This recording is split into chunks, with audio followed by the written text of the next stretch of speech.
Welcome to the Be All In podcast. Once again, my name is Raul. Thank you for joining me. I'm glad you guys can make it this week. Today, I want to ask you something. And I don't want you to answer it right now. I just want you to kind of let it sit. Just let it sit for a minute, tinker with it. The story you're telling yourself about who you are, is it actually yours? Or did somebody hand it to you a long time ago and you just never stopped to question it? I want you to kind of hold on to that. We're going to come back to it. I've been thinking about a story. It's from a Jewish priest named Anthony de Mello. It's a simple story, right? Almost too simple. But I keep coming back to it. The story comes from Anthony de Mello's Awareness. It's a great book. I've read it a couple of times. I highly recommend it. But what stood out to me about this book was the initial story that is literally right at the intro. He says, a man finds an eagle's egg, and he places it in the nest of a barnyard hen. The eagle hatches. He grows to be surrounded by chickens. So he does what they do. He does what chickens do. He scratches at the dirt. He pecks at the food, flaps around a few feet off the ground. Same as everybody else. And then the years go by. And one day, he's old now, and he looks up at the sky. And there's a bird. Massive wingspan, just gliding, riding in the wind, effortless. He turns to the chicken next to him and says, "What is that?" And the chicken says, "That's an eagle. King of the birds. He belongs up there. We belong down here." And the eagle lives and dies as a chicken. Because that's what he believed he was. Every time I hear that story, it bothers me. Not because the eagle couldn't fly, because nobody ever told him he could. After a while, he stopped looking up. And here's what I've realized the older I get. Most of us don't choose our first identity. We inherit from our family, from our environment, from the people around us.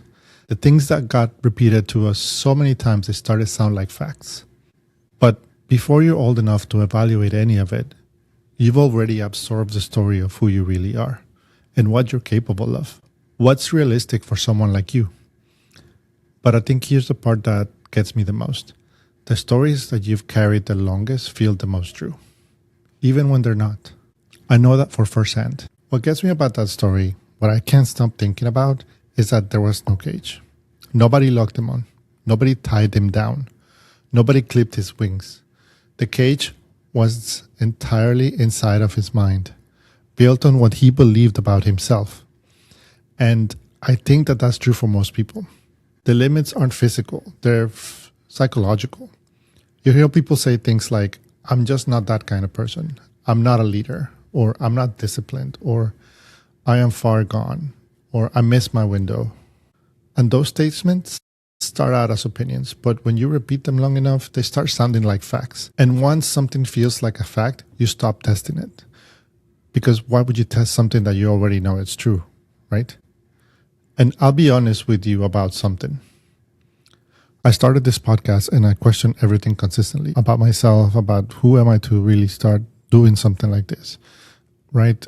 Working my EMS job and being a father, husband, and try to be the best person that I can be for them. And I got the idea of BLN when I was driving home after watching some of my favorite podcasters. And I was like, I've always felt like I was part of this conversation that I was having with them, and then I was not responding. And I've always kept saying inside of my head, I need to do something to have those conversations, I can learn from the same people that these people are learning from, so that I can hopefully not just learn myself, because I know that I know nothing, but also share with other people that might have similar questions that I have. And that's what was going through my head. I was driving home, and then I started thinking about it, and one thing led to another. And then I studied for 8 months. Do I have the right equipment? Do I have the right voice? Do I really want to do this? What's going to be the name of the podcast? What things should I say? What things should I read about? Who should I interview? Am I really qualified to do something like this? I wasn't sure anybody was going to listen. So I procrastinated. I kept thinking, who's going to listen to a paramedic from Texas, really? Who am I to do this? So All of that stuff made me feel unqualified. I have no audience, no platform.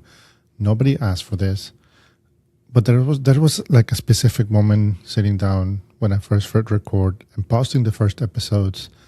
And then I checked like really quickly at 2 a.m. and I saw some views and it made me thinking, okay, maybe there's something else. But then the first episode did great for a brand new podcast. But the second episode, crickets, right? 20 views, maybe 30, a little bit more by now, but still nothing. So I thought it was like, man, I shouldn't do this. And then a couple of months later, still in it, with low views, I was like, man, I should quit. But I had told myself that this is something that I was going to do, that I was going to keep going, and that I wasn't going to be about the views. It was just going to be about trying to provide the best value I possibly can for the people watching, even if it's 2 of you. So I kept going, and I keep going, and I'll keep going. We've grown a little bit since, not much, but we've grown a little bit. So that means some of you are liking what we're saying. And I still think I know nothing. I still feel unqualified, but we're going to keep going because I think that's what matters. I'm not going to be like the eagle that just because what I tell myself or what other people tell me that it's going to happen, should happen. I'm going to make my own path because if not, I will die like a chicken. And I think most people have a version of that voice. The question isn't whether it shows up. It always shows up. The question is whether you've ever actually stopped to ask, where did that voice come from? And is it telling the truth? Here's something I want to be careful about saying, because I think it's easy to miss. The chickens were not evil. They weren't trying to hold them back. They genuinely believed what they told them. They were just passing on what they knew. And what they knew was the ground. A lot of the ceilings we carry came from people who loved us. Parents who said, be realistic because they're trying to protect you from disappointment. Teachers who told you to find something stable because you couldn't see past your own experience. Co-workers who said, that's just how this job is because they've already stopped asking if it could be any different. Nobody handed you a broken story on purpose, but you might still be living inside one right now. Here's what I keep coming back to though. The eagle had a moment. He looked up. Just for a few seconds, he saw something that didn't match his story. He saw evidence that another life was possible. And I think most people get those moments. You see somebody in your field who carries themselves differently with more peace, more intention, like more presence, right? And then something goes, wait. Or you hear something, read something, sit in the dark after a long shift and think something. And just for a second you wonder, could I do something more than this? And then the old story shows back up. The familiar voice. The explanation of why that's not you. And why you go back to scratching the dirt. I've done it, and I bet you have too. I'm not going to tell you anybody can do anything. I don't believe that.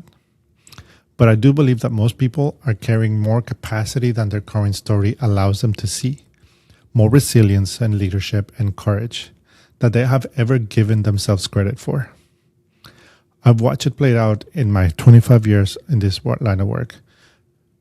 The people who last in EMS, who stay whole, who don't burn out, who actually grow, they're not the toughest ones. They're the most self-aware ones. The ones willing to look at their own story and ask, is this still true? Does this still belong to me? Or am I just carrying something I picked up a long time ago and never put down? Because here's what I've come to believe. The work isn't becoming somebody new. The work is removing what was never true in the first place. The older I get, the less I think life is about finding yourself. I think it's about uncovering yourself, pulling back the layers like an onion and looking at the stories you've been handed, deciding deliberately, consciously, which ones actually belong to you and which ones you inherited from the chickens. The tragedy in the eagle's story isn't that he never flew. It's that he had the moment where he looked up and saw something different and still went back to the ground because the voice of the chicken was louder than the evidence in front of him. So I'll leave you with one question, not a framework or a 5-step plan or anything like that, just one question. Who told you who you are? The ceiling you're operating under, the version of yourself you've accepted as the final answer, the story you stopped questioning. Who gave you that? And have you ever once, even once, stopped long enough to find out if it was right? Because maybe the life you're living isn't limited by your ability. Maybe it's limited by a story you never actually questioned. Maybe you spent years scratching the dirt when you were built for the sky. That's what it means to be all in.